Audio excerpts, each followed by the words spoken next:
Hello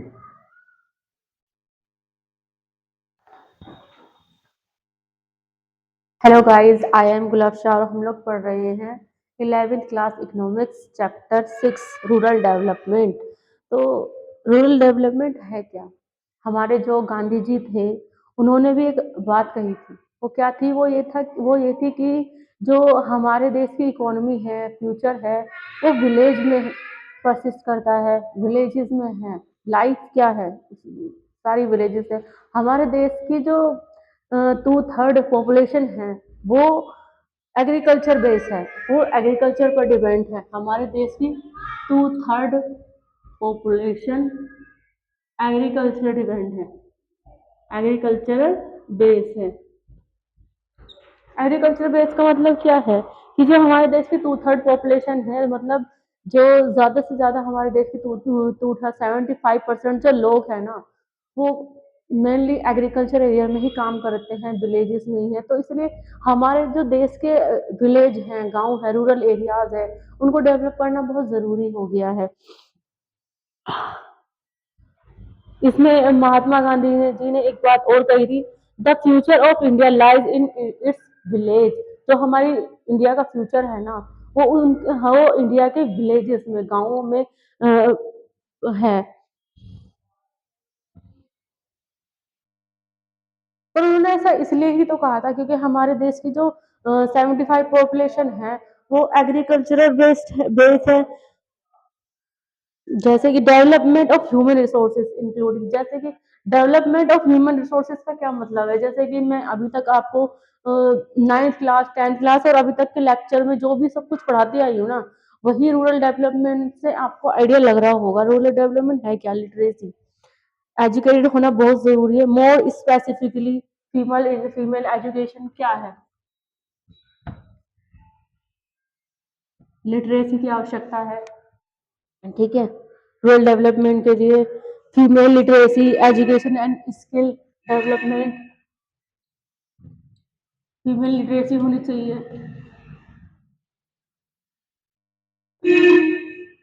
education and skill development होना चाहिए।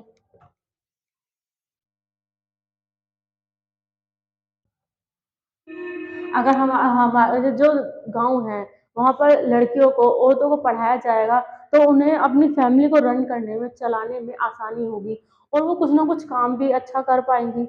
ये नहीं है कि एग्रीकल्चर या हाउस होल्ड पर ही डिपेंड है। अगर हमारे देश की वुमेन एजुकेटेड होंगी तो वो आगे बढ़ पाएंगी और उनको समझ में आएगा। पहले के टाइम में क्या था कि जितने बच्चे होंगे, मोर हैंड फॉर अर्निंग मनी। लेकिन क्या है, अगर हमारी वुमेन एजुकेटेड होंगी तो उन्हें ये पता होगा कि इससे ऐसा कुछ नहीं होता है।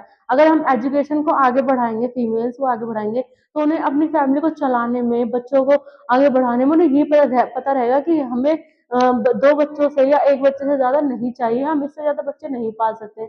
उससे उनकी जो अंडरस्टैंडिंग है ना वो बढ़ेगी, समझदारी बढ़ेगी। उन्हें ये पता चलेगा कि हाँ, मैं इतना कमा सकता हूँ तो मैं एक ही बच्चे की अच्छे से पालन पोषण कर लूं। यह उनको पता चलेगा। इसलिए वुमेन का एजुकेटेड होना बहुत जरूरी है। वैसे ही स्किल डेवलपमेंट होना बहुत जरूरी है। स्किल लोग होंगे, अब कंपैरिजन भी आ जाता है जहाँ पर स्किल लोग होते हैं उनको, स्किल पीपल जो होते हैं उनको उनकी इनकम ज्यादा होती है, उनकी सैलरी भी ज्यादा होती है। लेकिन जो कम स्किल लोग होते हैं उनकी इनकम सैलरी कम होती है, और जो बिल्कुल भी स्किल नहीं होती है उनकी तो बिल्कुल भी सैलरी बहुत ही कम होती है। मान लीजिए जो मोर स्किल पीपल हैं उनकी सैलरी 15,000 है, और इससे लेस है थोड़ा सा, उसकी कितनी है? 10,000 हो जाएगी। 10,000। और जिसके पास बिल्कुल भी स्किल नहीं है उसको कितने मिलते हैं? मैक्सिमम 5,000, 6,000, 7,000, इतनी ही मैक्सिमम उनको सैलरी दी जाती है जिनके पास स्किल नहीं है। तो लोगों के अंदर स्किल को बढ़ाना भी बहुत जरूरी है। स्किल होना बहुत जरूरी है, खास करके रूरल एरियाज में, क्योंकि रूरल एरियाज में क्या है, लोग ज्यादातर एग्रीकल्चर पर ही डिपेंड है। वो क्या है, एग्रीकल्चर पर ही काम करना चाहते हैं, सीड्स, खेती बाड़ी, ये सब वही उनका काम है। लेकिन उनको उससे बाहर निकालना भी जरूरी है। अगर वो एजुकेटेड होंगे तो कृषि के बारे में और ज्यादा जान पाएंगे। मान लीजिए अगर किसी को कृषि में ही इंटरेस्ट है तो वो कृषि के बारे में थोड़ा ज्यादा जान पाएगा कि हाँ कल्टीवेशन क्या है, इरिगेशन, इन सब के और फैसिलिटीज के बारे में पता कर पाएगा, जिससे कि जो कल्टीवेशन है देश का वो और ज्यादा अच्छा हो सके। HIV सीड्स वगैरह के बारे में उसको नॉलेज हो, उसको किस तरीके से ग्रो करना है खेतों में, ये होना चाहिए। तो यूथ में स्किल होना बहुत जरूरी है, खास करके रूरल एरियाज में।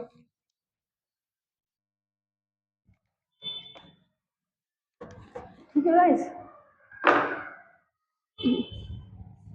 चैलेंज क्या है, कुछ एरियाज ऐसे हैं जहाँ स्किल डेवलपमेंट करना या किसी भी रूरल डेवलपमेंट करना बहुत ही चैलेंजिंग है। ऐसे एरियाज कहाँ आते हैं जहाँ लोग बहुत ज्यादा बैकवर्ड हैं, लैंडलेस हैं, लैंड रिफॉर्म करना बहुत जरूरी है। और चैलेंज क्या है, बैकवर्ड लोग जो होते हैं उनको समझाना इतना आसान नहीं होता, और जो लैंडलेस है उनको कैसे करें। लैंड रेस है तो उसके लिए क्या करने की जरूरत है हमें, लैंड रिफॉर्म, जो कि मैं आपको पढ़ा भी चुकी हूँ कि लैंड रिफॉर्म हुए हैं हमारे आज़ादी के बाद में, इंदिरा इंदिरा जी के टाइम में हमारी लैंड रिफॉर्म हुए, ग्रीन रेवोल्यूशन आया। ठीक है, development of productive resources of each location, development of productive resources of each location. Her product resource में डेवलपमेंट होना जरूरी है, खासकर कि हर लोकेलिटी, लोकल एरिया जो है आसपास, जो हमारा लोकल एरिया होता है, गांव में भी होते हैं, जितना भी लोकल एरिया है ना उसमें डेवलपमेंट होना चाहिए।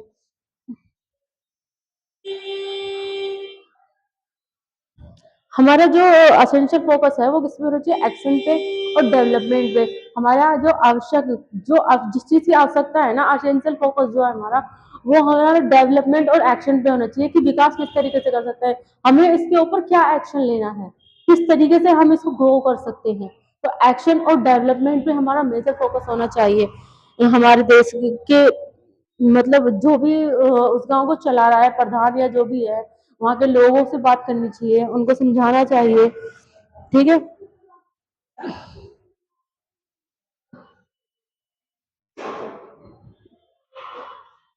लिविंग कंडीशन को बेटर करना चाहिए, population emphasise access to productive employment opportunities होनी चाहिए। ठीक है, it was observe in the earlier chapter, जो मैं आपको बहुत सारे चैप्टर में ये सब चीजें बिल्कुल बेसिक बेसिक चीजें बिल्कुल डेप्थ में जाकर बिल्कुल पढ़ा चुकी हूँ। आप वो चैप्टर भी देखें, उससे आपको ये रूरल डेवलपमेंट में अंडरस्टैंडिंग बहुत अच्छी होगी।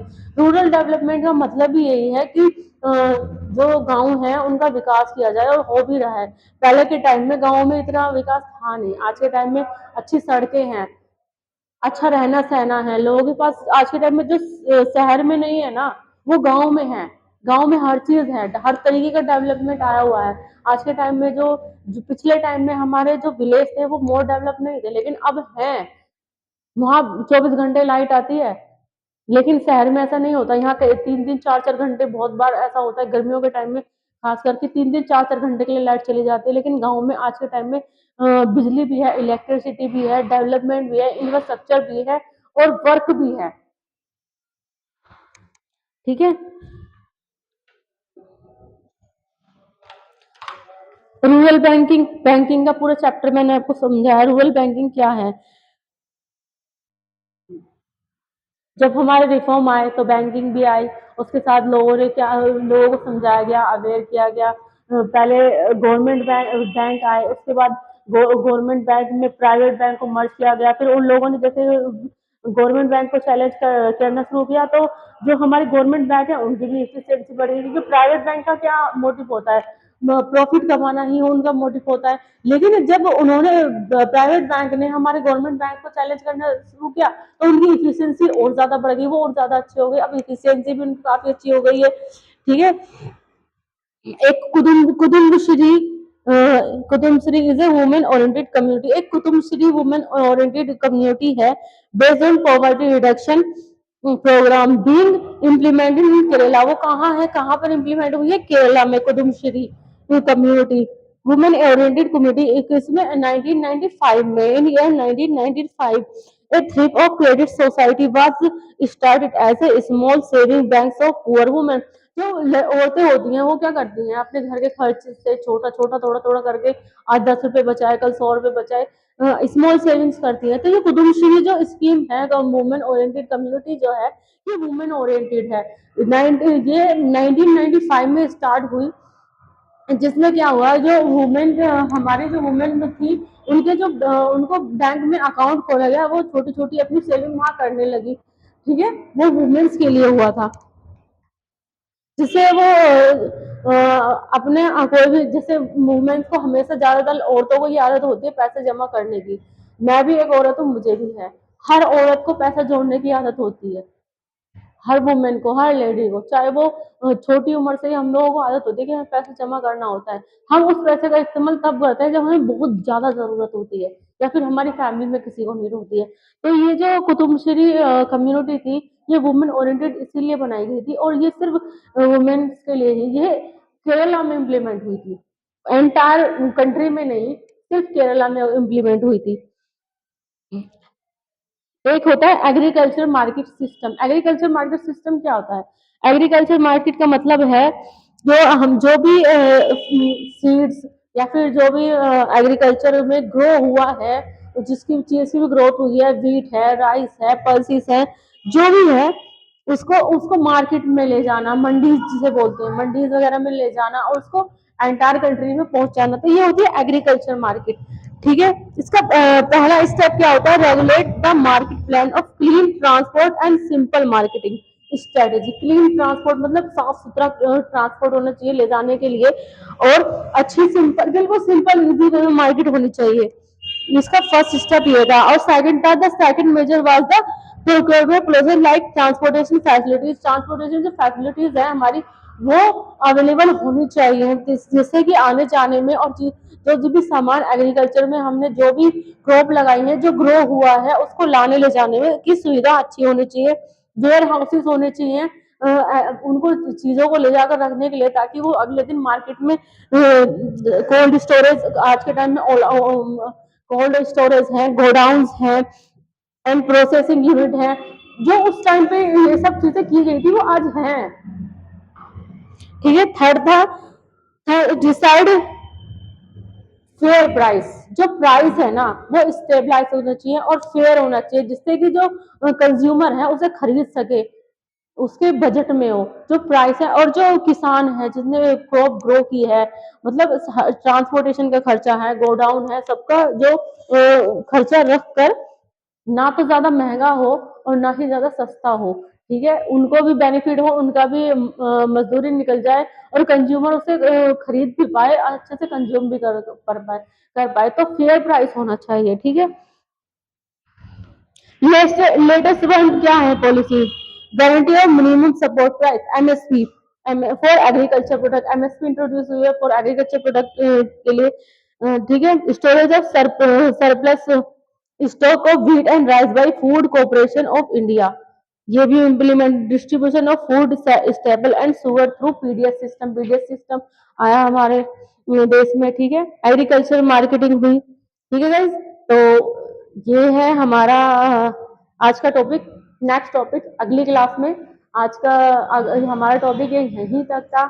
अगर आप लोगों को फिफ्थ से लेकर 12th तक किसी भी तरीके का कोई भी ट्यूशन पढ़ना है, तो गाइज प्लीज हमारे अकेडमी से संपर्क करें। नीचे हम कैप्शन में हमारी अकेडमी का नंबर और नाम दोनों दिए गए हैं। ज्यादा से ज्यादा कमेंट करें, बताया कीजिए कि आपको हमारी क्लास कैसी लगती है। ये फ्री ऑफ कॉस्ट है आपके लिए, तो कम से कम आप लाइक, सब्सक्राइब और कमेंट तो करके हमें बता ही सकते हैं कि आपको कैसी लगती है। ठीक है गाइस, अगर आपको 12th तक किसी भी सब्जेक्ट में कोई भी ट्यूशन पढ़ना हो, तो आप हमें कॉल कर सकते हैं। नीचे कैप्शन में हमारा नंबर अवेलेबल है। और हम लोग उर्दू भी पढ़ाते हैं। हमारी अकेडमी लिखना, पढ़ना, माइनर, कुरान शरीफ, एसएससी सीजीएल की तैयारी करवाते हैं। एसएससी सीजीएल में अगर आपको किसी को भी इंटरेस्ट है, तो हम ऑफलाइन ऑनलाइन दोनों कराते हैं। यूपी पीसीएस की भी तैयारी कराते हैं, और अफोर्डेबल प्राइस में कराते हैं गाइस। आपको बिल्कुल अफोर्डेबल प्राइस होगा। आप लोग कॉल करें, लाइक करें, सब्सक्राइब करें, ज्यादा से ज्यादा लाइक करें, सब्सक्राइब करें, कमेंट करें। Thank you so much.